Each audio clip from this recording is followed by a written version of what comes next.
Welcome back to YMHA. I am Vincent. I am joined tonight again with Mandy of Never Effing Settle. It's not Fing like I initially thought, but Never Effing Settle. Mandy comes to us. She is a licensed mental health counselor. And then joining us tonight, you may remember him. He's our special guest, an Army veteran. Nate Hahn is back with us tonight to talk a little bit about his story, his mental health as well, and then how some of the things we can do to help not only anybody struggling with mental health, but one of the things I think Nate and I, we've talked about it as well, is our veterans. So we want to get into that. Tonight, what we're going to do is we're actually going to talk from both sides, kind of give you a simulated therapy session, if you will. You want to make sure everybody is well aware this is not a true or accurate session of any kind. It is nothing more than a depiction of what one may expect to see if they ever attend a therapy session themselves. It is for illustrative purposes only. With that being said, Nate's going to share with us a little bit of his story, and then we're going to have Mandy's going to weigh in from a practitioner side as an LMHC as well. So with that said, folks, how are we doing tonight? Good. Thanks for having me, Benny.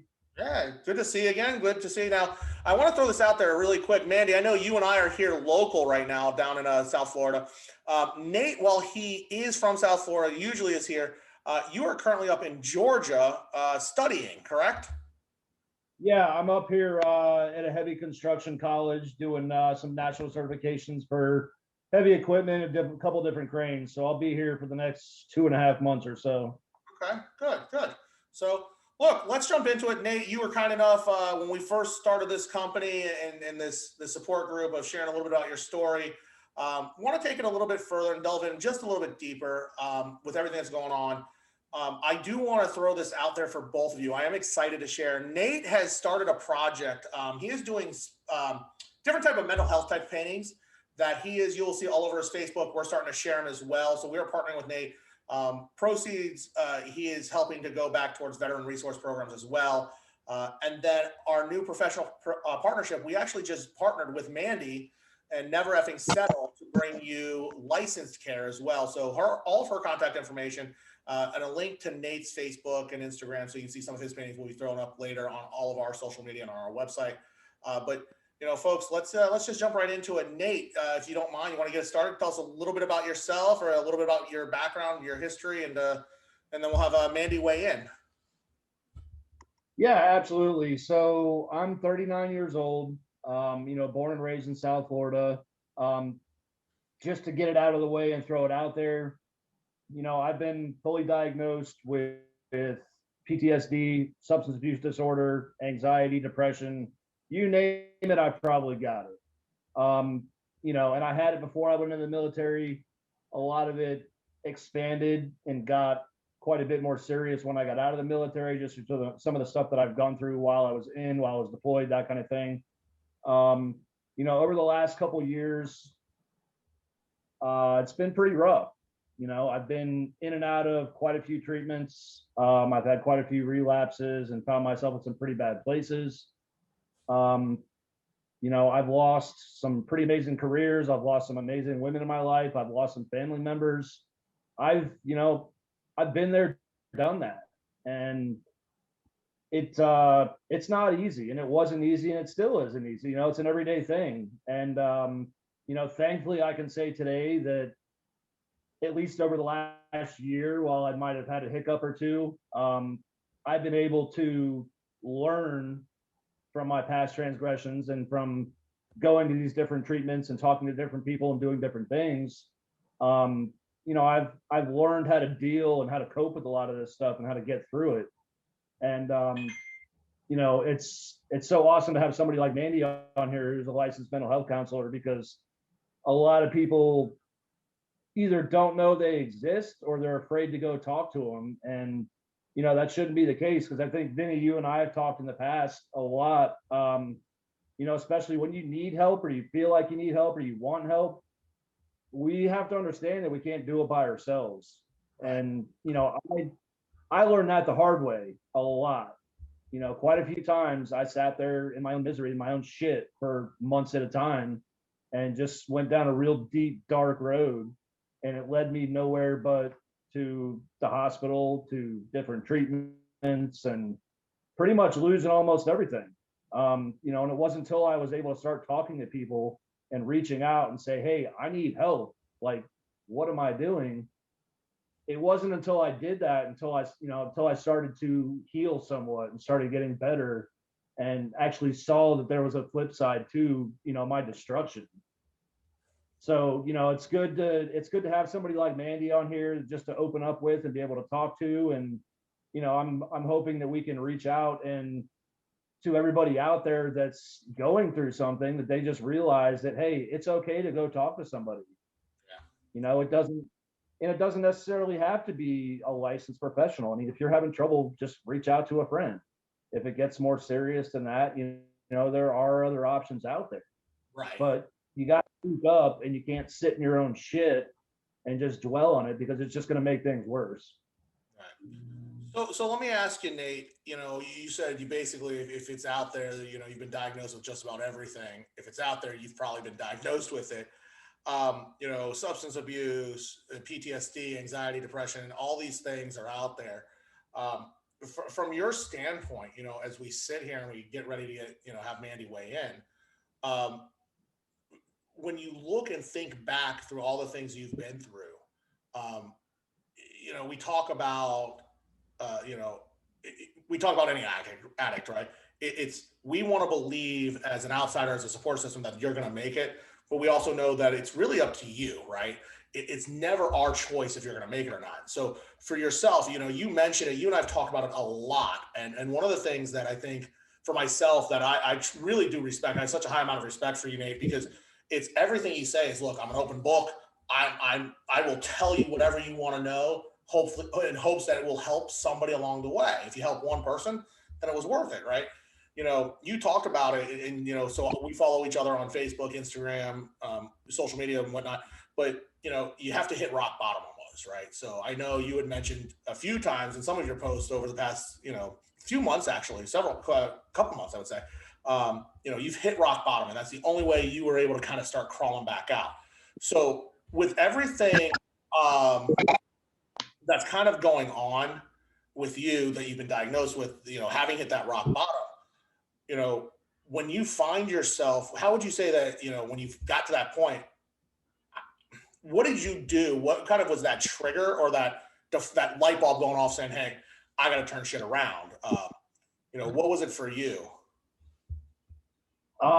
Me personally, I over the last couple of years, through my excessive alcohol use, on and off drug use, this, that, the other, I've gotten myself into some health situations, and I've had to call 911 a couple times and get, be ambulance to the hospital, because I have a heart condition now because of my prior abuse, and I've gotten to the point to where I feel like I'm about to die.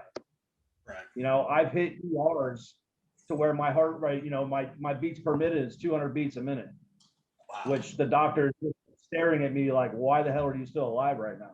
Right. I've got to the point, but I also, before I went through all this, I've lived a good life. I know what a good life is. I want to get back to that.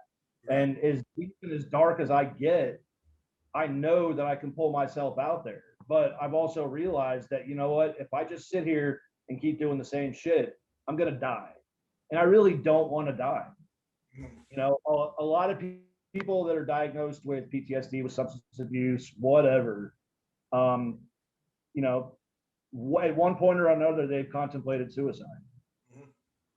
And, I'd be lying if I say I've never contemplated it, because I have. Shit's gotten that bad. Right. But, my rock bottom was basically losing everything. Losing my family, losing, my relationships, losing my job, losing my freaking place to live. I sat on people's couches for a couple of weeks or a month, two at a time. I was basically homeless, and it's a pretty shitty feeling, and I never want to go through that again. And even over the last year, through my hiccup or two, I've gotten to that point to where I catch myself, I might slip for a day or two, and then that light bulb pops on. And I think that you noticed, and, whenever Amy comes on with us again, she can tell you too, like, I reached out to you guys and said, hey, like, this is where I'm at. This is what I'm doing. I think I need to get to a hospital and get this shit figured out. Yeah. And thankfully, I was able to catch myself, and I'm in a much better place because of that. But yeah, I mean, you know, everybody doesn't have to hit rock bottom to get help or to realize that things need to change. You know, it's a matter of just identifying things like your anxiety, you know, whether it's social anxiety or whatever, any kind of depression. Anybody can have PTSD. It doesn't have to be just a soldier. Uh, you know, substance abuse. There's a lot of controversy still surrounding it to this day. You know, thankfully, society as a whole is starting to open up to the fact that, hey, this really is a disease. It's not just a matter of willpower. And I mean, I can attest to that personally. You know, it's genetic in some form or another. I'm not a doctor. I'm not a scientist. I'm not going to sit here and spit numbers to you. But I've been through enough. I've seen enough. I've read enough studies, and I've been around it so much in the last 7, 8, 9 years that I can fully tell you it's not a matter of willpower for most people. You know, but like I was just saying a minute ago, I kind of, you asked me how did I get to the point to realize like, hey, I need that help, or hey, I've hit rock bottom. You know, I basically almost got to that level of wanting to commit suicide. Like, I don't want to live anymore. I don't know how to get out of this. I don't know what to do. Right. But that's where that light bulb popped up in my head and say, listen, I need to call somebody because I can't stop drinking by myself. Right. I can't just get up and call an Uber and take myself to a treatment center or the ER because I need to, because I'm probably going to die of a heart attack if I don't. You know, thankfully, I've got some very good people in my life who call me on my shit and tell me like it is and tell me to basically drop the self-pity and ask for help. And, that's what saved my life. Yeah, I mean, look, I think that's a good thing. So, I want Mandy from a practitioner standpoint. We talked about, and Nate hit it on the head, right? I think we hear, people hear the phrase PTSD, and we immediately think it's military related, right? That nobody else but a military person is ever going to experience PTSD. So, from your standpoint, as a licensed medical professional, somebody who works in mental health counseling specifically, and we had talked about this earlier, you specifically deal within trauma. PTSD can occur from any type of trauma. Is that correct? Yes. PTSD is one of the less well understood despite its prevalence. You're absolutely right. In the past, people always assumed it was something that was specific to combat veterans. And while the percentage of combat veterans with PTSD is higher than the general public, so that's kind of why that evolved, we do see it with all kinds of trauma. The reason that it sometimes gets tricky is because some people go through trauma and don't get PTSD, and some people will go through a trauma and they do. And there's a whole lot of factors, right? I won't waste everybody's time with it. In Nate's case, he's been in combat. Having PTSD is almost a given depending on the particular situation. Right. But he's right. It's not something that is just on combat. It's not something that's even based on one trauma necessarily. There is complex PTSD, which is when people are exposed to several traumas or a long-standing history of micro traumas. And we see that more when there's childhood trauma, because that's at a formative period where the brain is still developing. And so we have these complex issues that actually are a lot harder to treat, as opposed to somebody, for instance, I treated somebody with PTSD that was there at the Boston Marathon bombing, and they had no history of trauma whatsoever. They were there for this one thing and they had trauma, and therefore in this particular case they did have PTSD. But it was a lot easier to treat than the patients that I've worked with in substance abuse. Right. Not that everyone who's an addict has trauma, and not that everybody that has trauma is an addict, but the percentage is a lot higher. And so because I do primarily trauma, I end up working with addicts. Not only is that a population that I happen to love working with, but because I do trauma and that's a higher prevalence there, we do see a lot of that. And sometimes we have a bunch of the little micro traumas, and then sometimes we have larger scale, like what Nate's been through. So let me ask you this, Mandy. Nate shared a good amount, in a few minutes there, um, being diagnosed with a lot, right? So anything and everything can trigger somebody, right? Everybody's triggers are very different. So we'd all talked at one point, right? For example, somebody that has an alcohol problem, right? That can't, they know they can't drink anymore, but if they see somebody else 15 feet away from them drinking, the person struggling with that alcohol addiction, they have to learn how to cope with that, being around that, right? So if they can't cope with that, then how are they going to cope? It's really hard for me to kind of word this, but I'll do the best I can. How are they going to try, or how is you as a professional, can you help that person trying to cope with life in general? Because you can't eliminate that particular trigger 100% of the time. So how would you try to help that person? Sure. So first I would establish, and it's something that, if this were a session, I would be asking Nate, what coping skills have worked for you? Because he had mentioned he's been in treatment before. So he knows he's been taught certain things. It's one of the reasons, and we love to use our cheesy catchphrases in mental health. You've got your coping skill toolbox and this and that, but it does create a good visual though, because one tool might work for 90% of the jobs until you hit something in that 10% and it doesn't work, and then you don't know what to do. So I would kind of get an idea of what coping skills he's been using successfully, which things have maybe faltered, and under what circumstances.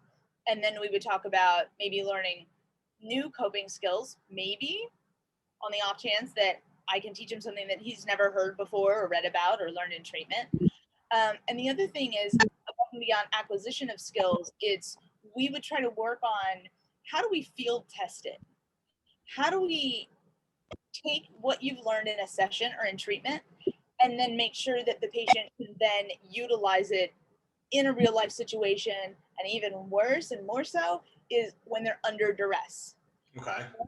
There's a lot of people that can regurgitate back what they're supposed to do, but putting it into practice works until they get upset, and then it doesn't work anymore. That's why a lot of addicts and trauma patients report back that they have a lot of family issues. There's a lot of problems with their family of origin, because they might be able to use these coping skills with everybody, and then mom or dad triggers them in a way that only a mom and dad can. And all of a sudden that coping skill that works with everybody else doesn't work at home. So we'd work on the acquisition and then the actual utilization of the coping skill that we've talked about. Okay. So let me shift gears, Nate. We just talked about coping skills. I know everything's kind of, for you, you're an open book. Some of the coping skills, if you don't mind sharing, what are like your top two that you would say you go to that work for you, to help you kind of just bring yourself back when you feel like you're about to have an attack of some sort? Yeah, for me, really my two biggest coping skills, and they're more out there, I would call them more of an outlet than a coping skill. Okay. But one is obviously physical activity, either the gym or I go out on my ruck marches. And two is I just, I find a quiet space and I turn on music. Okay. It's as simple as that. Okay. Especially for me, because before you can develop the right coping skills, you've got to understand what your triggers are. You've got to find out what triggers you and what causes these episodes. My biggest trigger that I've had the biggest time dealing with is boredom and isolation. Okay.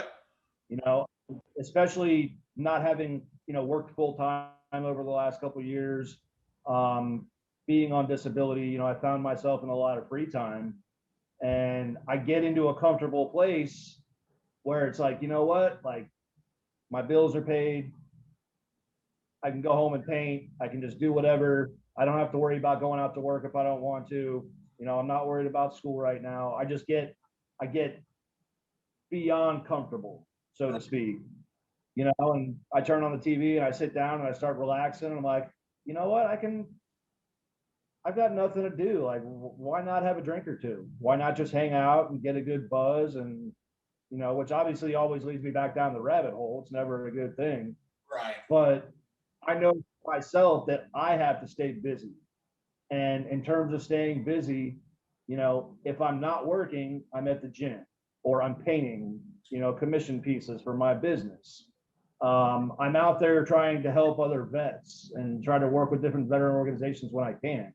Because for me, staying busy is by far what's most important for me. Mhm. You know, the gym. I know you and I talk a lot about working out, just going to the gym and doing different things, and you know, staying active for me is my biggest coping skill that I have. Okay. Going to the gym and releasing my stress, releasing any anger I have, any, you know, unused energy. I'll go to the gym for 2 hours twice a day, or I'll go out and ruck 12 miles, no problem, with 100 pounds on my back. I don't care, you know, because I get a high So off let of me that. ask you, let me jump in here. You just said you would go run 12 miles with 100 pounds on your back. So for Mandy's over there laughing. For those of you who don't know what Nate is talking about, he does this thing called a ruck. So for those of you who don't know what that is, he explained this to me. Mandy, let me tell you, the first time he explained it to me, I'm reading it via text message, mind you. I look at it. I'm outside with the dog. I'm walking the dog. Like next thing I knew, it was like an hour and a half walk. I didn't even realize this. I'm reading my phone. I just stopped for a good probably 5 or 6 minutes. It seemed like 4 hours, and I'm looking at my phone going, "This guy said he run this many miles with this much weight on his back." I'm going, I don't want to walk without weight on my back. There's no way in hell I want to do this. So that being said, Nate, I did try. I threw in a backpack. I actually we have a kettlebell, a 15-pound kettlebell at home. I dropped that inside a backpack and went one morning with the dog for like I normally would, and walked a couple miles. First of all, 15 pounds, I was like, Jesus Christ, like this was awful because you know you're not used to having it. I'm like, I haven't had to have a backpack on with weight in it since like middle school, you know. And two, I'm going, he's doing this, I'm doing it with 15 pounds. He had like 40 pounds, he was 50 pounds, he was telling me. I'm like, what the hell's wrong with this guy? Like, and you're just talking about 12 miles with 100 pounds on your back. So we'll get you a good chiropractor because odds are you're going to need that at some point too. But switch gears really quick, Nate. You talked about that 100 pounds, that 12 miles. You were very involved with the rocks. You actually said you had a friend who did one, I think, in like the Martin County or your Treasure Coast area, and you were looking to try to bring it down to Palm Beach County. Explain to people really quick, because you just said you would run 12 miles. First of all, we talked about that, right? Maybe people who can go out and run, God bless you, because I can't do it. I run from my couch to the refrigerator and back so I don't miss the start of a show. When you do these rucks, what is the typical length of one, and what's the typical or the average weight one would carry while doing one of those? All right, so let me set the record straight real quick. I don't run by any means. It's more of a speed walk. Okay. And typically for me, I put between 30 to 60 pounds on my back. My buddy that you mentioned earlier, he started a nonprofit up on the Treasure Coast, in the Vero Beach, Martin County, that whole area. It's called Do You Give a Ruck? He's a veteran himself, and he does weekly rucks with the community, with other veterans. He holds big events up there to raise awareness for, veteran suicide, veteran PTSD, and so forth. Great organization. If it's something, if you're looking for something to get out and do, it's definitely something to get involved with because he's helped a lot of veterans up there. As you mentioned, I'm trying to hopefully get him to bring some of that down to Palm Beach County in the near future, because he's just had huge success on the Treasure Coast. But your average ruck is typically going to be 4 or 5 miles.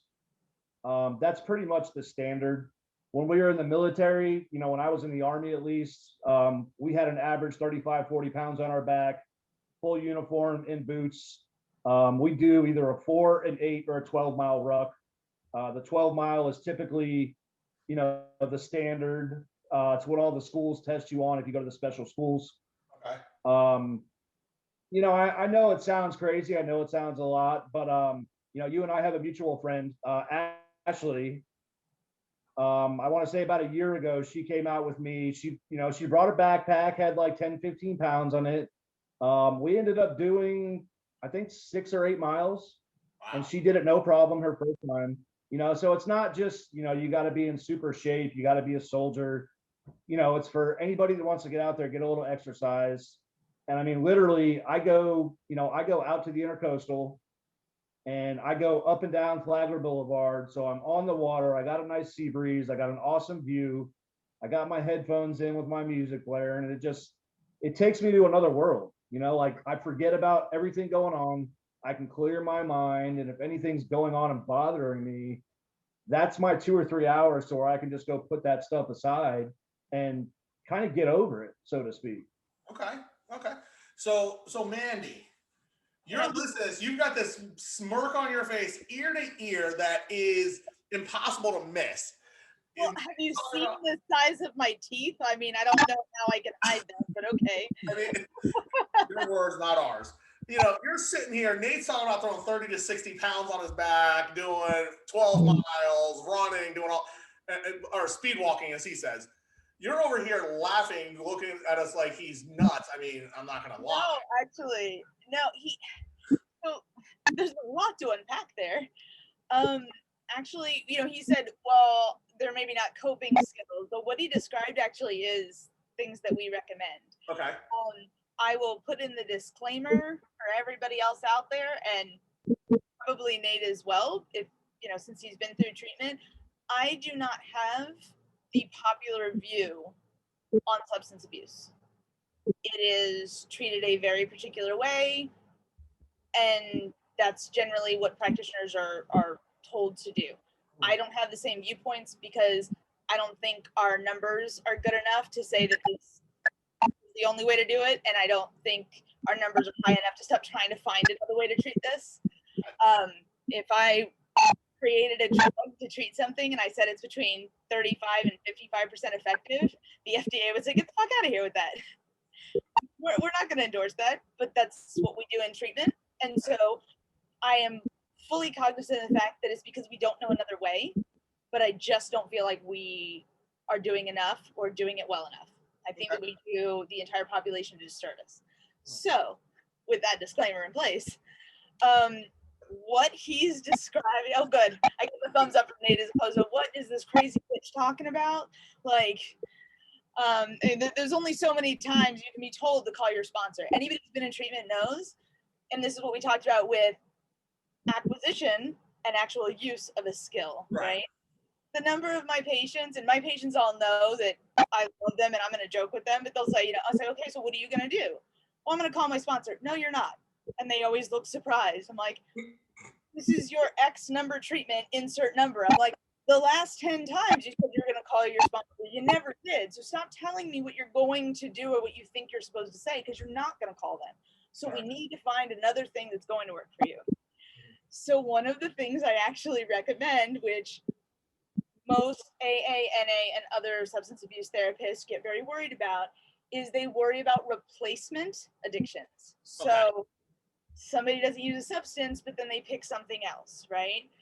As someone who's worked in rehab, I spent half my time running around saying, get off his lap. You are not here to pick up your next wife.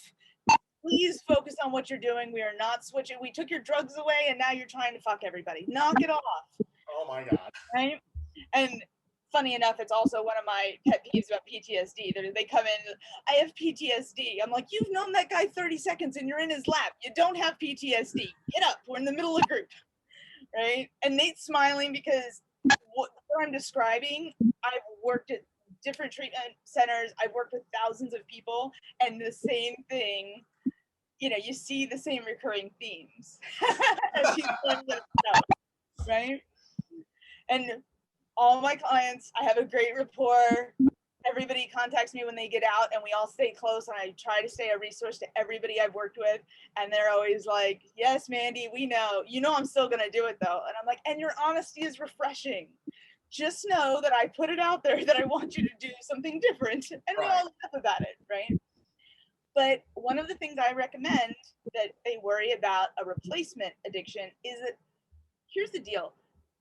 We know in behavioral health, and we're talking about mental health, right? So here's all of mental health, and then this is addiction, right? Okay. We know that behaviorally, you have to give people replacement behaviors. Okay. So if you say, I've met with people with biopsychosocials, and they laugh every time I say, what do you do for fun? They're like, freebasing mostly. You know, it kind of depends on who they are and what their drug of choice is, but ask them what their hobby is. Like, even the people who have hobbies are like, well, I like to go fishing. Oh, but I've never done that sober. Oh, I was on a bowling league. Oh, yeah, we drank the whole time we did that too. Even if they have hobbies, they don't often have a hobby that didn't involve alcohol or drug use in some way. Right. When you ask what their hobby is, they always start laughing almost immediately. I'm like, I know, just say it anyway. And so you have to give people replacement behaviors, whether that's a toddler. You say, don't touch that, and you know they're going to walk over and just touch something else. It's Correct. like, no, stop doing what you're doing, do this instead. So you have to give a replacement behavior. And I got to be totally honest with you. In treatment, they are very often told to pick up new hobbies. And while I myself love reading books, and I think photography is interesting too, there's not enough rock painting in the world that is going to replace a night of hookers and coke. It's just not going to happen. Right. So to say, in order to be healthy, you have to be inherently bored for the rest of your existence, I wouldn't do that shit either. Maybe that's just my personality. Maybe that's because I too have a fun trauma history like most of my patients. I don't know what it is, but I know that if you told me that I'm supposed to sit in my porch swing and read a book for the rest of my life, it's not going to happen. So I have often explained to people, like, I race my car, I compete in martial arts, and everyone else, staff-wise, freaking out, going, you can't tell them to do that. And I'm like, let me tell you, you don't want fights in the population during lunch? Give them a bag to punch a few times. They will feel better. Yeah. The number of patients that I've been in the middle of a session and they are mad as hell, and I'm like, here's the deal, I can't have you scream because you're going to trigger half of the senses here. I brought pads with me and absolutely have them just go to town and box in the middle of the session. And you'd be amazed, once they can get out the pent-up anger and frustration, even somebody who is a vet with PTSD, and I don't mean to generalize, Nate, it's just in my experience, that would be the population that is least likely to tell you about their feelings. Partially because they were always taught not to, and then you're telling them, hey, you know all that shit your parents taught you that gave you the personality that made you want to go in the military? And then when you got there, they told you to suck it up? Yeah, now I'm telling you to do the opposite. Tell me how you feel. They're like, bitch, I don't know how I feel. I've been told not to show it for 20, 30, 40 years. Right. Right? And so in order to do that, you have to trigger a nervous system response. Okay. And in this case, it's getting out of that particular angry space so that they can feel something other than anger. And then you'd be able to have that discussion. Okay. So it's funny you said that, we're taught in that family and whatever scenario, situation it is, bottle it up, hold it back. And I'm talking, Nate, you and I talked about this before, right? It was, you're always taught, especially in the military, it was kind of like, oh, you can't, suck it up, right? It was kind of like, suck it up, Sally. And Nate, when we talked about it, a while back, it was, it's not necessarily, it's not true. It's not the case. You need to let it out. You have to have a healthy outlet, right? So, thankfully, Nate, you have that healthy outlet. You know what you're doing. You're staying busy. You know that it's the trigger for you is boredom, Mandy, obviously it's, like you said, right? Life cannot be boring 24/7. We have to find a way to make it interesting, but make it healthy for us, right? We have to stay away from certain things. We know that, right?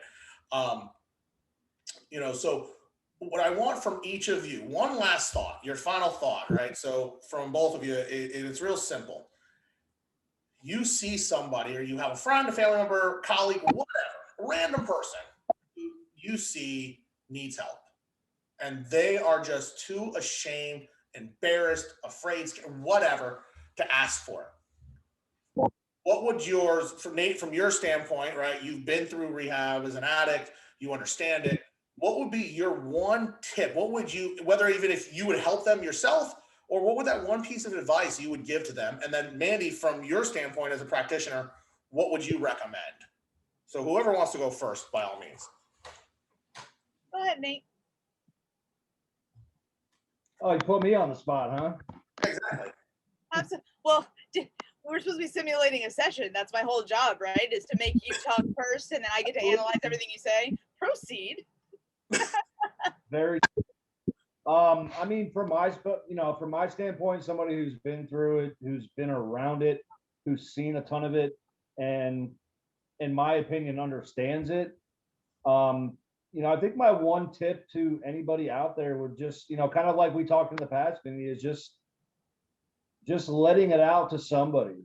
Whether it's your brother or your sister or your best friend or your boss or a complete stranger. Start that monologue and get yourself to a point of comfortability to where you can actually open up and talk about it. Even if it's over the phone, you don't have to go to somebody's house and sit in front of them and have coffee and, like half the therapists out there tell you to do. Like, no offense, Mandy. I don't have the popular belief. It's all good. Absolutely. But really, I mean, you've got to get to the point of being able to open up, and you've got to open up to yourself as well. But what I mean by that is you've got to stop lying to yourself. You've got to be truthful to yourself first and foremost. Right. Because I can sit there and I can bullshit the world to no end. I'm the biggest bullshit artist there is in the world if I had to be. I choose not to do that anymore, thank God, because I've lied my way through so many situations to where it's gotten me just feeling even shittier about myself. But when I was finally able to look at myself in the mirror and say, hey, this isn't who you are. You're a piece of shit right now. You're not doing what you need to be doing.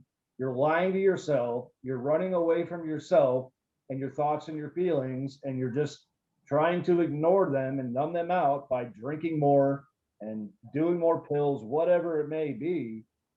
Until I was able to come to terms with myself and say, hey, like, this shit needs to stop. This is not who I am, and it's not who I want to be anymore. Nothing changed. So I mean, if I ever see people in that situation today, there's obviously, depending on the person, the situation, there's 1,000 different ways you can approach it or approach somebody else in regards to their problem. I try not to get too personal with people because a lot of times they just run away from that because they're not ready to hear it or they don't want to hear it. Right. But if you find yourself in that situation, just find somebody you can talk to. And when I talk about a complete stranger, for veterans especially, there's 4 or 5 different hotlines out there for veteran suicide, for veteran crisis, for veteran emergencies, for all sorts of situations. And surprisingly, I know a lot of veterans who have called that number and talked to somebody who's talked them off of a ledge before they went to a family member or a best friend or a significant other. Because sometimes just that anonymity on the other end of the phone is comforting. Sure. But you've got to be able to open your mouth. You've got to be able to get that stuff out there. Okay, good. So Mandy, from a practitioner standpoint, one piece of advice, you see somebody struggling as a practitioner, what would your piece of advice would that be to that person or to anybody really? Sure. Well, I mean, Nate actually has what I would say the first line of defense, right? If somebody's suicidal, the first thing is you've got to open your mouth. Doesn't matter to who. Just like if somebody was angry and you were talking about anger management, the first line of defense is you need to remove yourself from the situation. I mean, there are certain things that are like, this is the best thing. Right. And it is interesting even that he said the anonymity, I can't talk today. Being anonymous, well, that one and catastrophizing. I have to think when I say this. There is something to be said for, people often don't realize that therapy isn't just talking about your problems. Right. If that's all you want to do and you just want to vent, I mean, that's fine, but you know, you can do that with a buddy. You don't necessarily need a therapist for that. But that sometimes they just want to talk to me because they don't have to look at me over Christmas dinner. Right. And not having to deal with me in a personal capacity is sometimes the difference between being able to speak up or not. I tend to be very direct, and that comes from years of between addiction and trauma. Between overdosing and suicides, I often tell people I don't have time to sugarcoat it for you. I have, and in the case of a rehab, 28 days to 90 days, depending, to teach you everything I think you need to know, because if you leave and fuck this up, you're gonna be dead. And so I don't have time to honey, baby, darling, sweetie you. I just don't. And so often there's the two main things that people will say is that either one, they're embarrassed, so they don't want to tell anyone, which I totally get that. And a lot of that comes from we should be questioning everything. Most of our societal rules just create more mental health issues, much like the what we call masculine toxicity that Nate was describing earlier, and that you were describing, that you're taught you're not allowed to have any feelings other than angry. And then when you get angry, they go, wow, he's got an anger problem. He's aggressive. Well, what the hell do you want? You told him not to cry. He's got to do something. And so I think if people learn to question all of those different things, and I am fairly direct in that I would probably say, you know, I understand that you're embarrassed or concerned, but your pride's not going to fucking matter if you're not here. Right. And there comes a point where sometimes that fear of embarrassment or that pride keeps people from reaching out. The other big thing is people often think they're a burden to other people. And first off, I guarantee at least for me personally, I would rather talk to you about your problem than attend your funeral. Yeah. If you don't want to be a burden to me, then talk to me. Don't make me call your mom and tell her that this is what ended up happening because you didn't reach out. It's definitely not a burden. And when people with mental illness learn to be healthier and healthier, they also learn it's not my job to try to figure out whether or not I'm a burden to somebody else. It's up to them to decide what level and what capacity they can help me, and you're not burdening someone. You know, like I said, I'd rather listen to you than attend your funeral. For the love of God, you're not a burden. Tell me what's going on. Yeah. So I tend to agree with Nate, you know, all that fancy schooling, and he has the absolute right answer, which is you've got to say something, because they can't help you if they don't know what's going on. Just like when people are afraid to tell me things in session, I can't treat something when I don't know what's happening. Right. I have a good bullshit meter, so I can tell when you're full of shit, but I'm not magic. I don't know what part of that you're lying about. Right. I know what you're telling me is a lie, but that doesn't mean I know what the truth is, and I can't help you if you aren't honest. Right. So, you know, being honest and reaching out is really what's going to save you. The difference is much like addiction. When you know and don't call your sponsor, sometimes people say, you know, when you say, well, this is going to save your life, but the actual foundation of what suicide is that they're not looking to save their life. So instead, at that point, you find an external motivation, which is, would you do that to your mom? Would you do that to this person or that person? That's not the final goal in therapy, but in that moment, saying this is going to save your life, and they look at you like, funny thing, not trying to. Have you not been paying attention? Right. And so that's not something that's going to stick, because if they don't want to be alive, telling them this is going to save your life is not exactly motivating. So you give them the repercussions of the people who are left behind, and sometimes that makes the difference. Because if you can talk them off the ledge in that moment, then you work to make the underlying issue less of an issue. Right. And you go from there. All right. So there you go. So, you know, I want to thank both of you for doing this. You know, Nate sharing your story, practitioner side from you, Mandy, kind of, you know, really just solidifying what I think Nate and I at least had a basic understanding for myself. Nate, you know, you and I have talked, you have a good understanding having been through it personally. I will say that, over the past, 15 months now with COVID, with the pandemic, obviously we've never seen in our lifetimes, right? We've never seen this. We did see a rise in mental health cases, significant, right? People were quarantined. We are social by nature. As introverted as some people are, we still need some sort of human interaction. And when that was taken away, we saw that mental health cases were on the rise significantly over the past 12 to 15 months. With all that said, I'm going to get all of your information, Mandy. I want to get that out there to all of our viewers. Mandy's a great resource, a great person. Give her a call. Shoot her an email. We'll make sure, again, we'll have all our contact information. Nate's going to send over. He's got some, we'll get out his information as well. He's got some great paintings out there that he's doing. He's doing some great things, working with our vets. We have Memorial Day weekend coming up. So Nate, first and foremost, I think that if people forget what it's about for the people who have sacrificed and paid the ultimate price for us to continue to do what we do every day here. And then for you, I come from a long line of military family and friends, yourself included. So I want to thank you for all of your service and all of your brothers and sisters that have fought alongside you to keep us safe and protect us and all of our freedoms we have. With that said, the only other thing is that one thing that you guys may or may not have seen it. Two really good friends of mine who are like family to me were two of the driving forces behind YMHA, right? They saw this beginning of last year, first quarter, right when we saw the pandemic hit. To both Dina and Janelle, who have supported this since day one, and have been two of the biggest promoters and supporters that I have to do this. So I will say thank you to them out here, but I also want to thank both of you for coming out.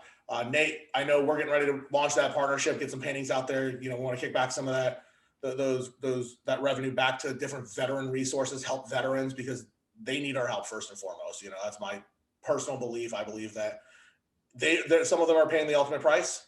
The least we can do is make sure they have resources available to them when they need it. Mandy, you're doing a great job helping everybody, continue doing what you do and being a rock star out there. Guys, with that being said, I appreciate you coming on, helping us out. I look forward to you. Hopefully we can get both of you back out here, and hopefully we'll be able to do eventually here, Nate, when you get back into town, we'll do a live in person. That way we can all be together in one room. COVID's starting to finally, I think we're seeing the light at the end of the tunnel. We can get together with everybody here and, do a little bit longer of a video, maybe some other stuff here. So guys, I appreciate your time. Have a wonderful evening. Hey, thanks, man. Thanks for having me. Absolutely. Take care.